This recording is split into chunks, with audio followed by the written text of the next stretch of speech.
మీనా బాలుతోటి ఏం ఆలోచిస్తున్నారండి అని అడుగుతుంది. మౌనిక గురించి ఆలోచిస్తున్నాను మీనా. నువ్వు చెప్పావని ఆగాను. కానీ మౌనిక దగ్గర నుంచి నాకింకా ఫోన్ రావట్లేదేంటి? ఒకసారి వాళ్ళ ఇంటికి వెళ్ళొద్దాం అనుకుంటున్నాను అని బాలు అనేసరికి దాంతో మీనా ఒక్కసారిగా కంగారు పడిపోతూ ఉంటుంది. ఈయన కనుక అక్కడికి వెళ్తే మౌనిక పరిస్థితి తెలిసిపోతుంది.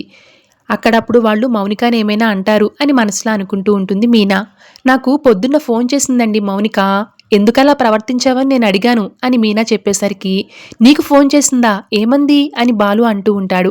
చాలా బాధపడిందండి. కార్తీక పౌర్ణమి రోజు జరిగిన గొడవ అతను ఇంకా మర్చిపోలేదట. ఎవరో రాజకీయ నాయుడింటికి ఫంక్షన్కి వాళ్ళిద్దరూ కలిసి వెళ్లారట.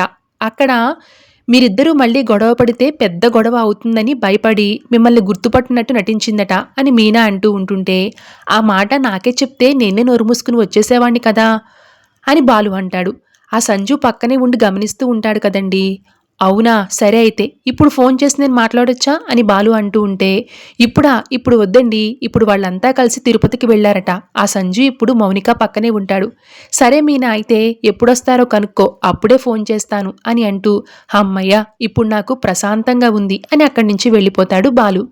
మిమ్మల్ని ఏదో శాంతపరచడానికి ఏదో చెప్పాను కానీ మౌనిక ఎందుకు అలా ప్రవర్తించిందో తెలుసుకోవాలి అని మీనా మనసులో అనుకుంటూ ఉంటుంది. ఇక మరోవైపు ప్రభావతితోటి కామాక్షి ఇలా అంటూ ఉంటుంది. మొత్తానికి నువ్వు గొప్పదానివే ప్రభావతి, అన్నయ్య కోపం పోయి మాట్లాడేలా చేశావు అని అంటూ ఉంటే, ఇంతలో బాలు ఎంట్రీ ఇచ్చి, ఏంటి మా నాన్నని మా అమ్మ మాట్లాడేలా చేసిందా? ఈవిడ జీవితాంతం పుట్టకట్టుకుని తపస్సు చేసినా మా నాన్న క్షమించేవాడు కాదు. అవునా, మరి ఎలా క్షమించేర్రా అని కామాక్షి అడిగేసరికి, మా షీలా డార్లింగ్ని నేను పిలిపిస్తే వచ్చి వీళ్ళిద్దరితో మాట్లాడి కలిపెళ్ళింది అని బాలు చెప్పేసరికి, మరి మీ అమ్మేంట్రా మీ నాన్న వెంటబడి బ్రతిమలాడుకుని బుజ్జగించి గడ్డం పట్టుకుని మరీ మాట్లాడారని చెప్పింది? మా అమ్మను వదిలేస్తే భారతదేశానికి స్వతంత్రం తన వల్లే వచ్చిందని చెప్తుంది అని బాలు అంటూ ఉంటాడు. బోడి బడాయిలు ఎందుకొదినా, భర్త ముందు తగ్గానని చెప్తే ఏం పోతుంది? దేవతలాగా అత్తగారు వచ్చి కలిపితే ఆవిడ పేరు చెప్పకపోగా నీ అందం చూసి నీ గ్లామర్ చూసి అన్నయ్య వెంటపడి చెప్పాడనంటావా అని కామాక్షి అంటూ ఉంటే, ఇంతలో సత్యం ఎంట్రీ ఇచ్చి, తను ఈ జన్మకు మారదని అర్థమయ్యి క్షమించి వదిలేశానమ్మా అని అంటూ ఉంటాడు. Thanks for watching.